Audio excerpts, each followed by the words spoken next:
यह दिवस विश्व में लिबर्टी, इक्वालिटी और फ्रेटर्निटी जैसे मूल्यों का प्रतीक माना जाता है।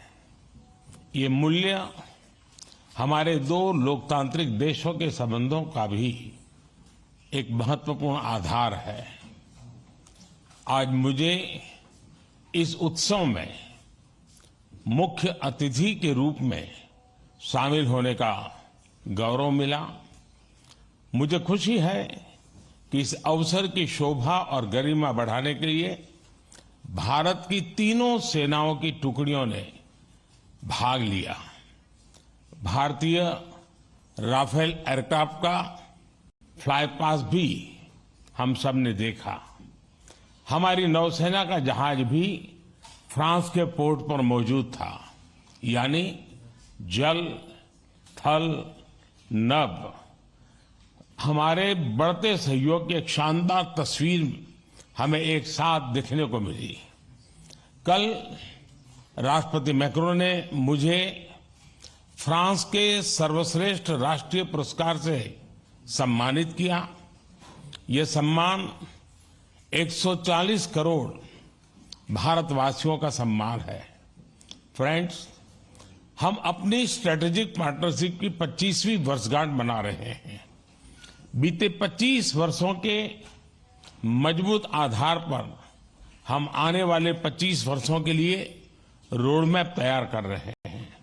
इसमें बोल्ड और महत्वाकांक्षी लक्ष्य निर्धारित किए जा रहे हैं। भारत के लोगों ने भी इस कालखंड में एक विकसित देश बनाने का संकल्प लिया है। इस यात्रा में हम फ्रांस को एक नेचुरल पार्टनर के रूप में देखते हैं।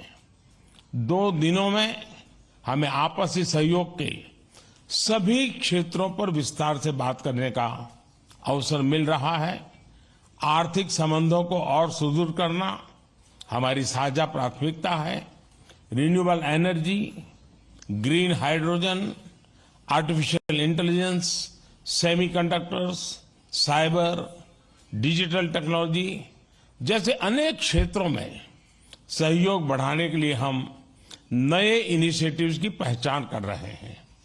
भारत के यूपीआई यानी यूनिफाइड पेमेंट्स इंटरफेस को फ्रांस में लॉन्च करने पर समझौता हुआ है।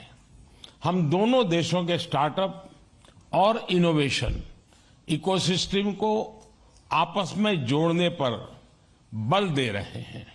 समान विचारधारा वाले देशों के साथ मिलकर हमें टेक्नोलॉजी सप्लाई चेन्स के लोकतंत्रीकरण के लिए लगातार काम करना चाहिए।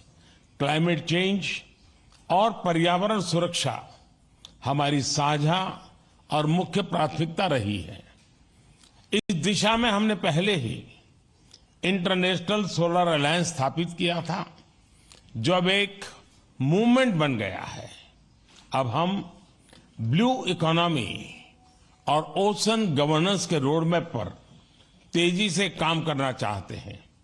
सिंगल यूज प्लास्टिक के खिलाफ हम एक साझा पहल पर आगे बढ़ेंगे। इंडियन ऑयल और फ्रांस की टोटल कंपनी में एलएनजी के निर्यात के लिए जो लॉन्ग टर्म एग्रीमेंट हुआ है, मैं उसका स्वागत है। इससे हमारे क्लीन एनर्जी ट्रांजिशन के लक्ष्यों को बल मिलेगा।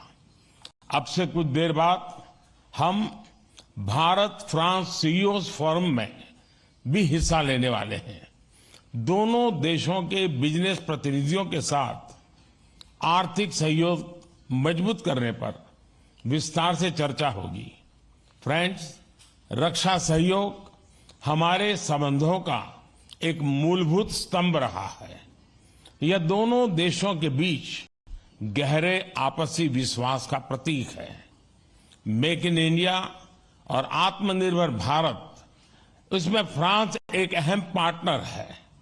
आज हम रक्षा के क्षेत्र में भारत में नई टेक्नोलॉजी के को प्रोडक्शन और को डेवलपमेंट पर बात करेंगे। सबमरीन हो या फिर नौसेना के जहाज, हम चाहते हैं कि मिलकर केवल अपनी ही नहीं तीसरे मित्र देशों की जरूरतों को भी पूरा करने के लिए हम काम करें। हमारी डिफेंस स्पेस एजेंसीज के बीच सहयोग बढ़ाने की संभावनाएं हैं। फ्रांस की कंपनियों द्वारा MRO facilities, spare parts, helicopter के लिए इंजन का प्रोडक्शन भी भारत में किए जाने पर हम आगे बढ़ रहे हैं। हम इसमें हमारे सहयोग को और सशक्त करने पर बल देंगे। सिविल न्यूक्लियर क्षेत्र में सहयोग को आगे बढ़ाते हुए हम small and advance modular reactors में सहयोग की संभावना पर चर्चा करेंगे। आज भारत में चंद्रयान के सफल लॉन्च पर पूरा भारत उत्साहित है। यह हमारे वैज्ञानिकों की बहुत बड़ी उपलब्धि है। अंतरिक्ष के क्षेत्र में भारत और फ्रांस का पुराना और गहरा सहयोग है। हमारी स्पेस एजेंसीज के बीच नए समझौते हुए हैं। इसमें सैटेलाइट लॉन्च सर्विसेज, समुद्र और धरती के तापमान और वातावरण को मॉनिटर करने के लिए तृष्णा सैटेलाइट बनाने का काम शामिल है। Space based maritime domain awareness जैसे क्षेत्रों में भी हम अपना सहयोग बढ़ा सकते हैं। फ्रेंड्स, भारत और फ्रांस के बीच लंबे समय से गहरे पीपल टू पीपल कांटेक्ट रहे हैं। हमारी आज की चर्चाओं से ये संबंध और मजबूत होंगे। हम फ्रांस के दक्षिण में मार्से शहर में नया भारतीय कॉन्सुलेट खोलेंगे। फ्रांस में पढ़े हुए भारतीय मूल के लोगों के लिए लॉन्ग टर्म वीजा देने के निर्णय का हम स्वागत करते हैं। हम फ्रांस के विश्वविद्यालयों को भारत में अपने कैंपस स्थापित करने के लिए आमंत्रित करते हैं। दिल्ली में बनाए जाने वाले नए राष्ट्रीय म्यूजियम में फ्रांस एक पार्टनर के रूप में जुड़ रहा है। अगले वर्ष पेरिस में होने वाले ओलंपिक्स के लिए सभी भारतीय एथलीट्स बहुत ही उत्सुक है। इसके सफल आयोजन के लिए मैं राष्ट्रपति मैक्रो और उनकी पूरी टीम को शुभकामनाएं देता हूं। फ्रेंड्स, आज हम कई महत्वपूर्ण क्षेत्रीय और वैश्विक मुद्दों पर भी चर्चा करेंगे। इंडो पैसिफिक के रेसिडेंट पावर्स के रूप में इस क्षेत्र में शांति और स्थिरता के लिए भारत और फ्रांस की विशेष जिम्मेदारी है। हमारे सहयोग को एक रचनात्मक स्वरूप देने के लिए हम इंडो पैसिफिक कोऑपरेशन रोडमैप पर काम कर रहे हैं। Indo Pacific triangular development cooperation fund के प्रस्ताव पर भी दोनों पक्ष में चर्चा में है। इससे पूरे क्षेत्र में स्टार्टअप्स और इनोवेशन को बढ़ावा देने के नए अवसर खुलेंगे। भारत के इंडो पैसिफिक ओशन इनिशिएटिव्स में फ्रांस द्वारा मैरीटाइम रिसोर्स पिलर को लीड करने के निर्णय का हम स्वागत करते हैं। फ्रेंड्स, कोविड महामारी और यूक्रेन संघर्ष के प्रभाव पूरे विश्व पर पड़े हैं। ग्लोबल साउथ के देशों पर इनका विशेष रूप से नकारात्मक प्रभाव पड़ा है। यह चिंता का विषय है।